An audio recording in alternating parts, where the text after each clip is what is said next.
The last couple trading days will forever be marked in the history books because, I don't believe unless something happens like this ever again, this is going to go down as a very unique period.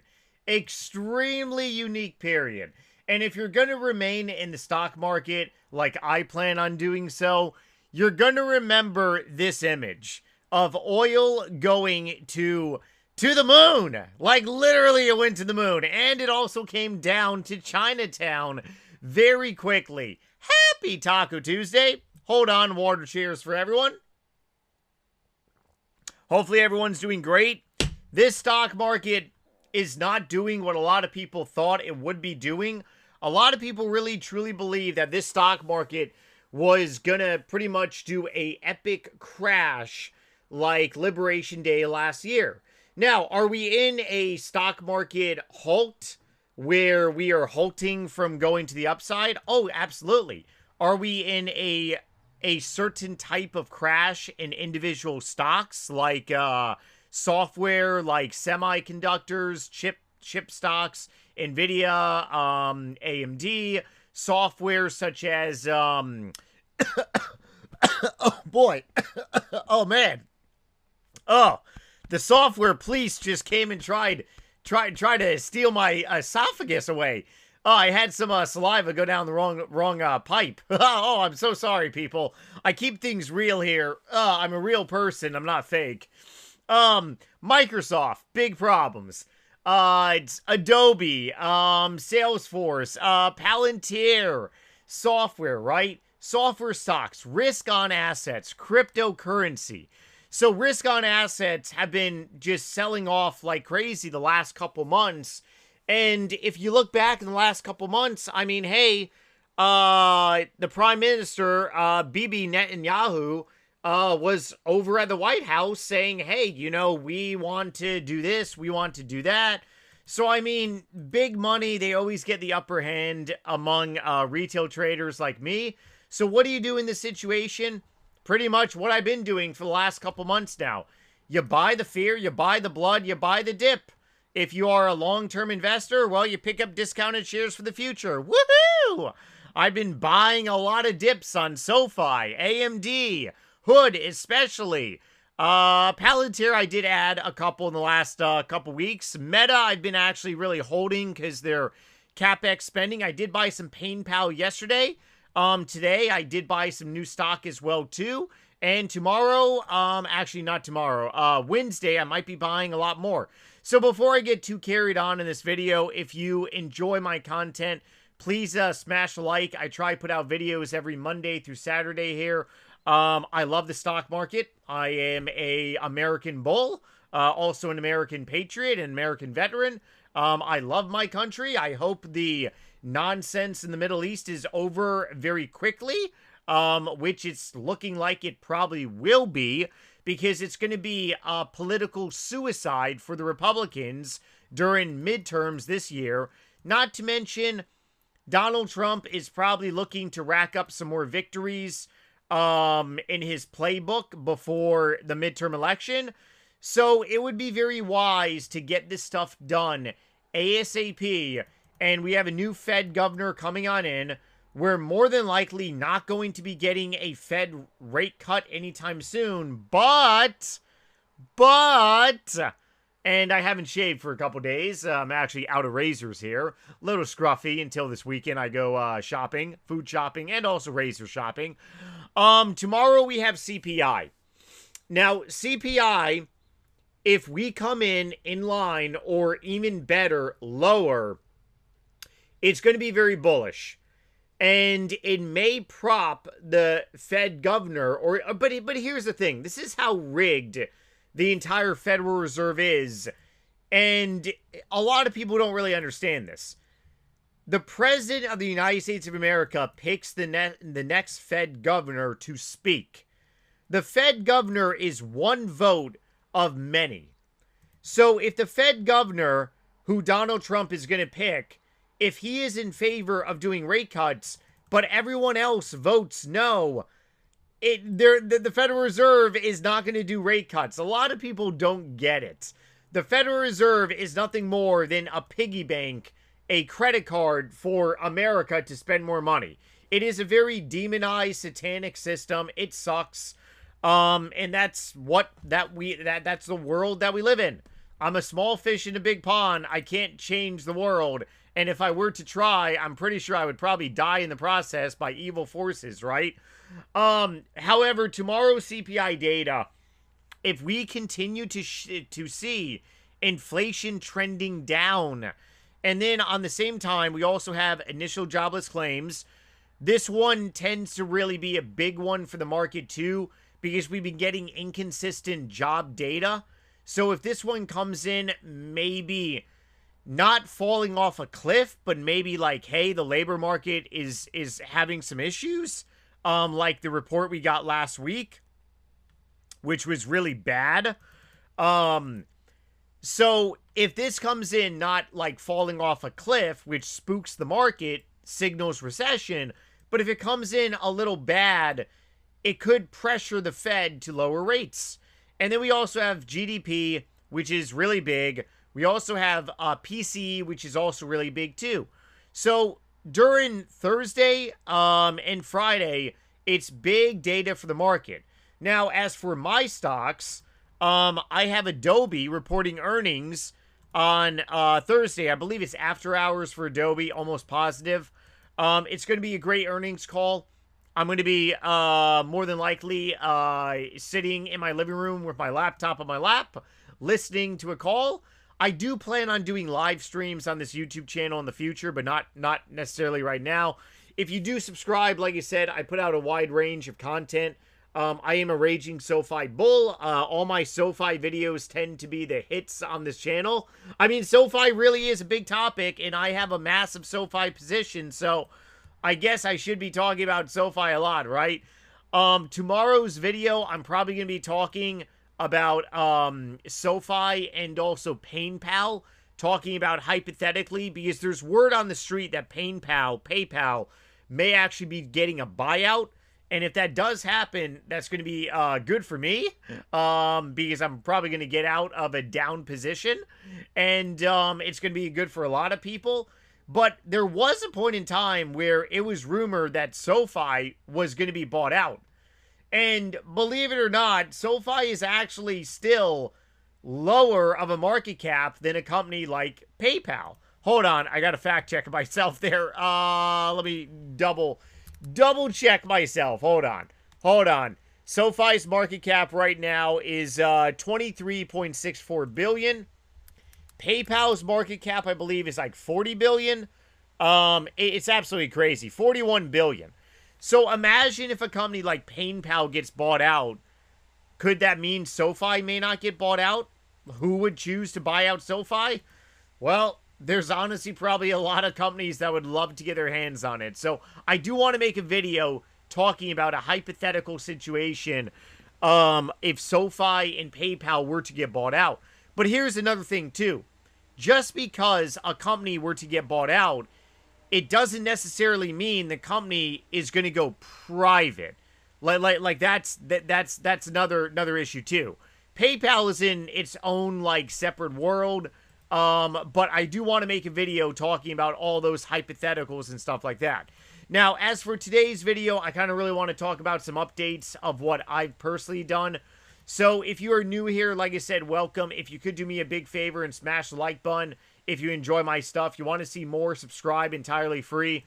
I'm doing a public account challenge on this YouTube channel, taking this sum of money here to 6 figures in the course of 17 months.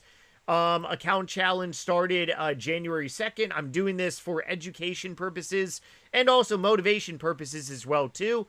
I actually did buy some stock this morning, and I also did transfer more money over to this account. I bought another Adobe share because Adobe actually was down by 5% today, and I actually caught that buy. I nailed it. And I also pulled over another $500 to this account. Pretty much some fun rules that I have on this account challenge. Pretty much, I'm giving myself a limitation of how many times I can actually transfer money on this account. Because if I were to just continuously transfer money, it would defeat the purpose of an account challenge. This account challenge was 18 months, and then I did a big boy transfer last month, which moved it down to 17 months. But pretty much every month I'm depositing $500 into this account. However, I am front loading the $500 a month deposits. I have front loaded April, and I've also front loaded now May. If this market continues to sell off, I'm going to front load June, July, August, and so forth. Why don't I go ahead and front load the remaining $6,000 worth of deposits? One is because it's called discipline. And two, what if theoretically this market rallies all throughout the summer and we sell off again at the end of the year? I want to have money left to buy the dip and also open new positions as well too. Now, what I may do though in the future, the next couple months, if we do rally from here, is I may pull over a good sum of money and actually open a new position, because I am looking at other stocks to actually buy in, and there are plenty amount of discounted stocks out here. Plenty amount of discounted stocks that can very much double in the next year. And that's really my philosophy. I'm very big on growth stocks. And the stocks that I'm in, AMD, they're going to be doing phenomenal things. And I mean, even yesterday, hold on, water, cheers. Even yesterday, AMD closed green. And today, AMD is still up by being green. So it shows the strength of AMD because people know what is coming. And people are buying in. And what is coming for AMD? A lot of friggin' deals. Now, SoFi, I have a massive SoFi position on my private profile, over 1,600 shares. 1,642 shares to be exact. And all these shares are honestly just bonus shares on this account. Pretty funny. I do own it's nearly a mirror image. All the stocks I have here, I have on my private account, just in bigger amounts. But yes, I do get asked this, do I own the same stocks across profiles? And I do. Why? Is because if I'm buying stocks on this profile, I mean, I'd be kind of really dumb not to be buying them on my main profile as well too, right? But the big thing right now that I'm looking at is a software play. And there are a lot of software companies out here. I'm looking at the next year and maybe year and a half. And Adobe just stands out the most to me. I'm a little biased, I will say this, because I use Adobe products just about every day. I run other YouTube channels. My main YouTube channel has over 200,000 subscribers, NightmareRH. I have not advertised this YouTube channel just yet, so this YouTube channel is growing organically, which is pretty cool in my opinion. Meta has changed their CapEx to the upside, so it's giving me some hippity-jibbities. And what I may do, and I did this a couple weeks ago, is I ended up selling one Meta share, and I ended up taking that money and I bought some Adobe stock. And a couple weeks ago, I was actually up over 13% on my Meta position. Nothing crazy, but selling a Meta share and then buying more stock like Hood, which is significantly beaten down because of Bitcoin, and also buying more stock like Adobe, SaaS, because software stocks are beaten down. It's a possibility to really kind of reconfigure this profile.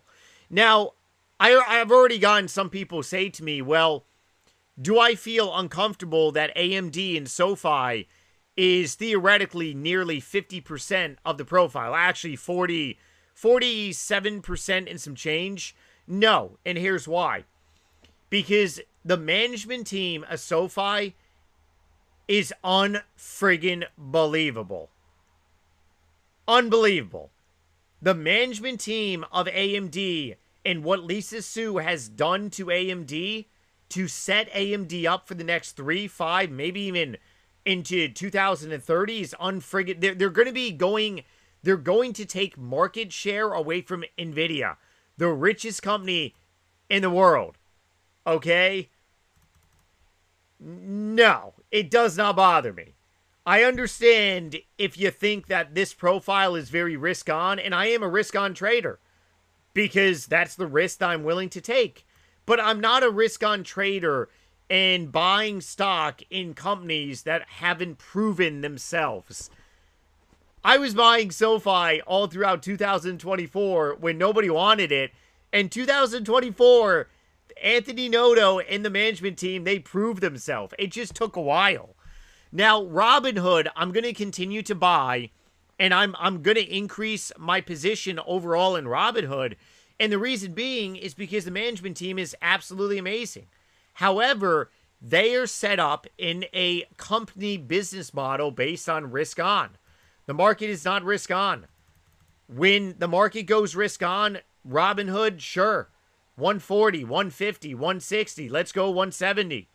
Let's continue to grow the company like they were. They're a risk on company. So right now, I'm going to be focusing on buying this stock heavy. But Adobe's earnings is in 2 days. And we just had a pullback. But let alone software stocks right now are very much having a pullback across the board. We're seeing Microsoft down a little bit. Salesforce down a couple percent. Salesforce was actually down 3-4%. Adobe was also down 5%. Like I said, they've recovered now. So, no, it definitely does not bother me about my position sizes whatsoever. However, Adobe being number 3 on here, it doesn't faze me. Honestly, for me to increase my Adobe position to maybe $6,000, have a total cost basis, and the party has not even started for Adobe, I'm okay with that. Maybe even $6,500. Now with SoFi, I made a video this past Saturday, which you should definitely check out. It's all about theoretically going all in on SoFi, talking about how below $20 is just. I mean, honestly, even Anthony Noto said the stock is undervalued. Anthony Noto bought shares of SoFi at $17.88. $1 million worth of shares of his own money. Anthony Noto is a very wealthy person, but he's wealthy because of his assets, okay? It's not like the dude has millions and millions sitting around probably. He took his own money, and he also stated, I'm very excited and happy to start buying the stock again. The guy buys in clusters. So the guy did an interview, and he said below $26, honestly, is what the price target he gave out is being undervalued. So I'm looking, honestly, as a psychological level of $20. And the fact that we hit $19.50 on SoFi, and we sold off from that a couple days ago, it shows we have a lot of resistance moving up. A lot of resistance. So if we continue on SoFi to get an crank, I'm just going to buy more. I ended up buying SoFi, it was 2 days ago now. Ended up buying $125 worth of shares. And I mean, hey, I'll continue buying a couple $100 here and here, but I'm definitely looking to nibble on into SoFi. AMD, I'm really good on shares unless AMD gets below 190 into the 180s, and then I'll probably add a share. But like I said, AMD, for it to go down again, it's getting harder to do. And I did buy an AMD share when it was 187. I posted that trade. I show my trades, my buys here on YouTube. So like I said, if you want to subscribe, you're going to get a wide range of information. But I did buy a share of AMD. I believe it was Monday or Friday last week. So I am actively buying. But yeah, I mean, if AMD is going to be just stupid, in my opinion, and if we're going to see AMD just kind of really do something like this, where it goes to $188, sure, I'll buy another share.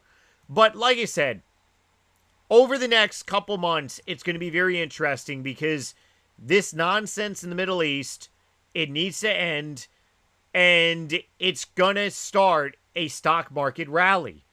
And Donald Trump is all about the stock market. He brags about the market. And if there is a problem in the Labor Department, it's going to force the Federal Reserve to cut rates. And that's going to be another thing that Donald Trump is going to use for midterms. I solved the issue in Iran. I killed everyone there, right? I got interest rates to go down, okay? The labor market is going down in Chinatown, so yeah, interest rates do need to come down. So I'm looking into the future, and this is another reason why that I am choosing to really front load a lot of my money here for the time being. And next month, if it's going to be bloody, I'm going to be front loading more. But like I said, always do your due diligence, especially when it comes to investing, trading. But we have a very interesting stock market right now, and you got to not be scared and understand. You got to zoom out. When people are panicking and they're running around with their head chopped off, you gotta be buying stuff. Okay, you gotta be doing what the opposite of people. If the entire market is green, you should feel like you don't want to be in front of the market. You should want to be on the golf course. Okay, when the entire market is green, I don't want to look at the stock market. I want to look at the stock market when it's red, and I can buy the blood, buy the fear. Okay, that's how you got to train your brain, and when you do so, your life is going to tremendously change.